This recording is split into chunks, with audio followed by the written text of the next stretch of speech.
మీ మోకాల నొప్పులకు ఎటువంటి సర్జరీ లేకుండా ఎపియాన్ పెయిన్ క్లినిక్ అందిస్తున్న అత్యాధునిక చికిత్స. ప్రేక్షకులు నమస్కారం.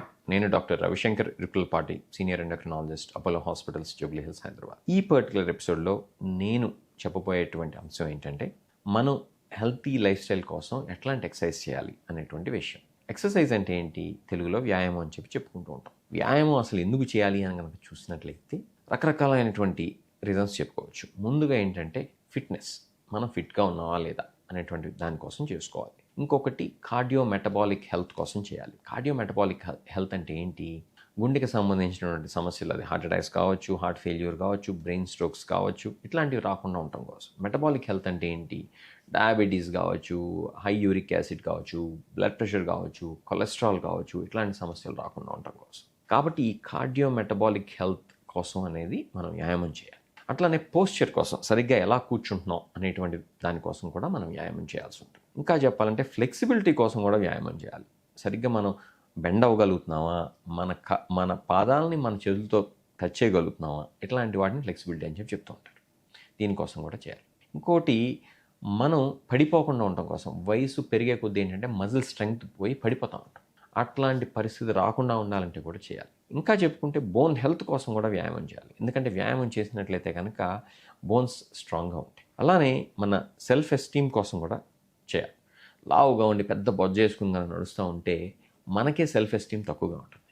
మన సెల్ఫ్ ఎస్టీమ్ బాగుండాలి అని అంటే మనం ఫిట్గా ఉండాలి, పెద్ద బొజ్జలు వేసుకోకుండా నడుస్తూ ఉండాలి. కాబట్టి వీటన్నిటి కోసం, ఫ్లెక్సిబిలిటీ, ఎజిలిటీ, యాక్టివ్గా ఉండటం కోసం, ఇంతకుముందు మనం చెప్పుకున్నటువంటి కార్డియో మెటబాలిక్ హెల్త్ కోసం, ఫ్లెక్సిబిలిటీ కోసం, వీటన్నిటి కోసం కూడా మనం వ్యాయామం చేయాల్సి. ఎట్లాంటి వ్యాయామం చేయాలి డాక్టర్ గారు అని చెప్పి చాలామంది అడుగుతూ ఉంటారు.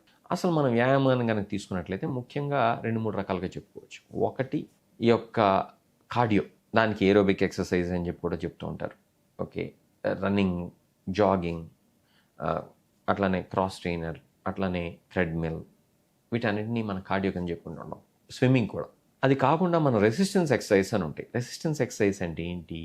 మనం మజిల్స్ స్ట్రెంగ్తన్ చేయడానికి అని చెప్పి వెయిట్స్ చేయటం, పులప్స్ చేయటం, పుషప్స్ చేయటం, వీటన్నిటిని మనం రెసిస్టెన్స్ ఎక్సర్సైజ్ అని చెప్పి చెప్తూ ఉంటాం. ఇవి కాకుండా యోగా లాంటివి ఉంటాయి. యోగా ఏంటంటే ఎక్కువ ఫ్లెక్సిబిలిటీ మీద, మన బ్రీతింగ్ ఎక్సర్సైజ్ మీద ఫోకస్ చేస్తుంది. దాంతోపాటు కొంతమేరకి ఈ ఏరోబిక్ అండ్ ఈ వెయిట్ సంబంధించినటువంటి ట్రైనింగ్ కూడా యోగాలో ఉంటుంది మనకు తెలియకుండా. అన్నిట్లో ఎంతో కొంత వేరేవి కూడా ఉంటాయి. అంటే మనం ఎగ్జాంపుల్ కానీ చెప్పుకోవాలి అంటే, మనం రన్నింగ్ చేస్తున్నప్పుడు తెలియకుండానే మన కాళ్ళకి రకరకాలైనటువంటి మజిల్స్కి ఎంతో కొంత రెసిస్టెన్స్ కూడా, ట్రైనింగ్ కూడా జరుగుతూ ఉంటుంది. కాకపోతే ముఖ్యంగా అక్కడ ఏరోబిక్ ఎక్సర్సైజ్ అయితే అవుతూ ఉంటుంది. కాబట్టి మనం ఈ కాంబినేషన్ ఆఫ్ ఎక్సర్సైజ్ చేస్తే మంచిది. ఎప్పుడు థ్రెడ్మిల్ చేయటమే కాకుండా, అలానే ఎప్పుడు వెయిట్స్ మాత్రమే చేయటమే కాకుండా, అప్పుడు రోజులో కాసేపు అది, కాసేపు ఇది, లేదా ఒకరోజు అది చేస్తే ఒకరోజు ఇది, అలా కనుక చేసినట్లయితే ఏంటంటే మన శరీరానికి దృఢత్వం, దాంతోపాటు మన గుండెకు కూడా కావాల్సినటువంటి స్ట్రెంగ్త్ అనేది లభిస్తూ ఉంటాయి. మీకు ఆల్రెడీ గుండె జబ్బులో లేకపోతే విపరీతమైన ఉపకాయం ఉన్నట్లయితే కనుక మీరు తప్పకుండా డాక్టర్ అడ్వైస్ తీసుకుని మాత్రమే చేయాలి. లేనట్లయితే హార్ట్ అటాక్ లాంటివి జరగటం, లేకపోతే మీరు కూలబడిపోవడం అనేది జరుగుతూ ఉంటుంది. అట్లానే అతిగా చేయకూడదు ఎక్సర్సైజ్ అనేది. ఎంత మేరకు చేయాలో అంతవరకే చేయాలి. కొంతమంది ఎక్సర్సైజ్ అనేది సేపు చేయాల్సింది పోయి 2-3 గంటలు చేస్తూ ఉంటారు రోజు. దానివల్ల అతి సర్వత్ర వర్జేత్ అని ఎట్లయితే పెద్దవాళ్ళు చెప్తూ ఉంటారో, అట్లానే ఈ వ్యాయామం విషయంలో కూడా అతిగా కనుక వ్యాయామం చేసినట్లయితే దానివల్ల మంచి కన్నా చెడు ఎక్కువగా జరుగుతూ ఉంటుంది. కొంతమంది మ్యారథాన్స్ చేస్తూ ఉంటారు, 40 కిలోమీటర్లు అట్లా. అవి చేయకూడదు. అది మన శరీరం ఆ స్ట్రెస్ని తీసుకోలేదు. మన శరీరానికి కావాల్సింది రోజుకి 5 కిలోమీటర్లు వాకింగ్ చేస్తే, లేకపోతే వడివడిగా నడిస్తే చాలు. అంతేగాని 40 కిలోమీటర్లు చేయాలని చెప్పి ఎక్కడాలి.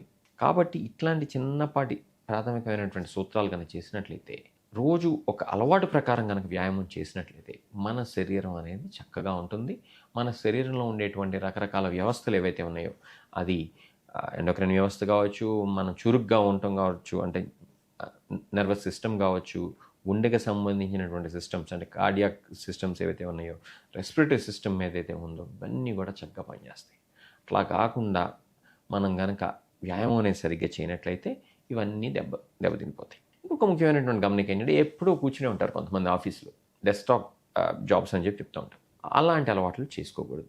మనం ఎప్పుడు రెగ్యులర్గా ఎక్సర్సైజ్ చేయటం అనేది వర్క్లో కూడా చేయొచ్చు. అదేంటి డాక్టర్ గారు వర్క్లో ఎలా ఎక్సర్సైజ్ చేస్తామంటే, ఎప్పుడూ ఒక చోట కూర్చునే ఉండకుండా మనం ఈ 1 అవర్ తర్వాత ఒక 5 మినిట్ బ్రేక్ తీసుకుంటాం, టకటక నడిచేసి రావటం. ఉదాహరణకి ఇప్పుడు నేను ఉన్నాను, ఈ వీడియో చేసిన తర్వాత అలా వెళ్ళి ఒక 5 నిమిషాలు నడిచేసి వచ్చి మళ్ళీ వచ్చి ఓపీ చూడబోతున్నాను.